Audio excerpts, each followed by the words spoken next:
太热了，所以热了你家儿子就会翻。昨天晚上你知道我家的空调多少度吗？我家的空调就是22度。我觉得太冷，所以你们家太热了。所以热了，你家儿子就会翻。所以呢，室温22度，我们家啊，我穿的就是短袖短裤啊，不是条裤，我穿的就是短袖短裤，然后1斤的那个下凉被盖个肚子。我那个被子呢，1斤1.8米乘2米那个大被子很薄，然后我就横过来盖，叠了以后，把这个整个都窝到这一圈。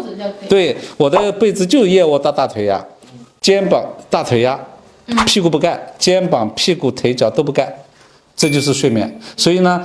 你们家儿子昨晚也应该刚才说了22、23度，短袖纸尿裤1斤的下凉被盖肚子。